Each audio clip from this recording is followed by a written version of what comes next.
I'll start off with something a little more broad. How are you and the family doing right now?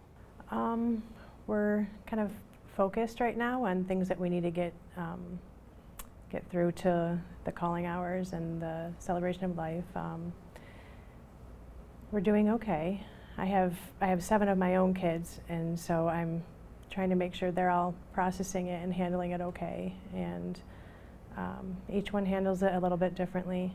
So navigating through that and trying to be there for my mom and my sister and my brother as well is a task in itself, but it's still important. So a lot of logistics, keeping your mind occupied. When you reflect on your father, especially now that he's passed, what keeps coming to mind for you? Everything he's taught me how to live. Even something you had mentioned with a question you asked my sister was, when did you realize the significance of who he was as a kid growing up? And I actually remember that moment in my life. I was sitting in school, and my dad was a counselor in our school. And I was sitting in there, and we were watching a history lesson on the Vietnam War. And I sat there, and I've heard about the Vietnam War, but I never really did any extensive research or anything on it. And I remember sitting there watching it, and all of a sudden I just started crying. And I was like, my dad went through this. And it really made me appreciate who he was, because I would have never thought that somebody like him had gone through something like that, because he was so gentle and humble and caring and compassionate and empathetic. And even though he was my dad, he really was almost my counselor as well.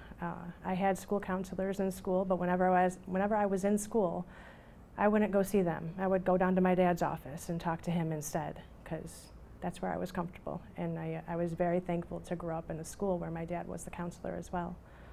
Yeah. So he really did strive to lead us towards a life that brings significance and purpose. And I really strive, that's what I remember, is really that. And that's what he kept on saying towards the end here too. He would always say something he really wants to strive people to do is to think about what you're living for in life and do it with purpose. And for his purpose, it was living a life to spread love and lead people to Jesus, and to really, he wanted people to really see where his compassion side came from, and that really was God. One thing that stood out in my interview with your father is how indebted he feels to the teenager who saved his life in Vietnam. Do you think about that, the fact that you have this big family with lots of kids and grandkids and all that, because of the actions of someone you'll never know?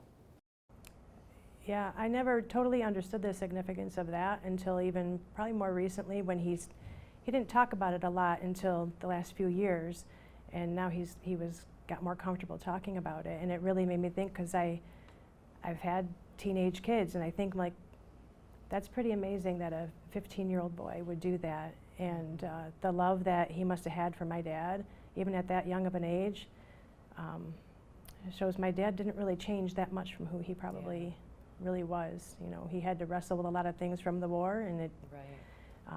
But the compassion side of him and the care that he had for the people there, that boy felt, and he felt the need to protect. So it's inspiring, and the legacy that my dad will have, I just really want to live out for him, want to encourage my kids to live out for him, because even though he's gone, the stories that I read on Facebook and all of that,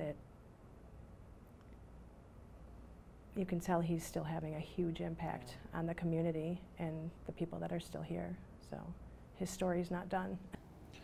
Speaking of, a lot of people are hurting right now in their own way.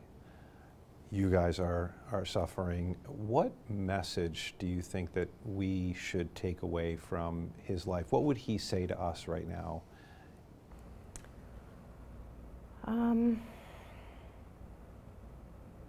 think I touched on it a little bit when I was saying to live a life of significance and purpose. Just recently he had a walkway named after him at Olympia High School there, and that's kind of what the plaque there said, was to make sure that you're always looking to help other people and to have purpose in all your decisions and everything that you do, and that the true comfort and the way to feel those things is he would always lead people to Jesus, is really what it was. Yeah. Even if it was an underlying thing, he would always make sure that he knew that everything he was doing was for his honor, which is something that we repeat all the time. He has a little booklet that's for his honor, because he wants people to know that living a life for his honor is what's important, and because doing it for yourself is not rewarding, even though sometimes it may feel that way, but living a life for his honor and for other people is very important.